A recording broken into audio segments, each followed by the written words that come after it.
Si Pierre était parti baptiser les gens avant le baptême du Saint-Esprit, il allait sûrement baptiser les gens au nom du Père, du Fils et du Saint-Esprit. Mais Jésus-Christ savait pourquoi il leur avait demandé d'attendre qu'ils reçoivent d'abord la puissance qui est le Saint-Esprit. Parce qu'il leur avait déjà dit auparavant que il avait beaucoup de choses à leur dire, mais il ne le pouvait pas. Alors il devait envoyer le Saint-Esprit parce qu'il devait éclaircir beaucoup de choses, il devait leur enseigner beaucoup de choses. Alors Pierre étant rempli du Saint-Esprit le jour de Pentecôte, c'est là qu'il a dit aux gens dans Acte 2:38 que pour que vous soyez pardonnés parce que vous avez tué le Messie, vous l'avez maltraité, or c'est lui qui est venu pour notre salut.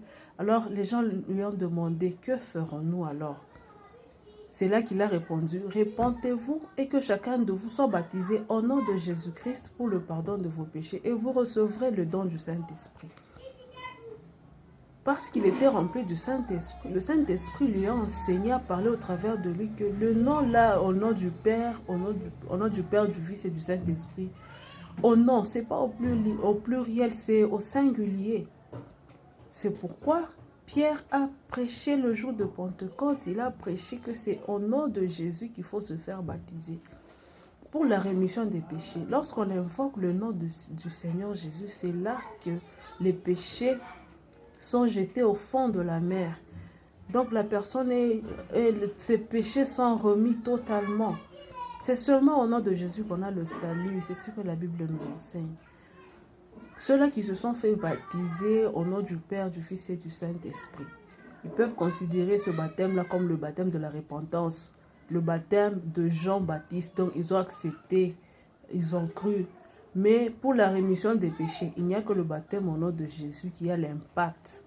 Alors, parce que le salut, c'est quelque chose qu'il ne faut pas négliger, ça ne vous coûte rien. Tant que vous avez déjà cru qu'il faut se faire baptiser, alors faites-vous baptiser au nom de Jésus. Faites ça et vous serez sauvés. La Bible est claire dans Marc 16:16 que celui qui croira et qui sera baptisé, c'est celui-là qui sera sauvé.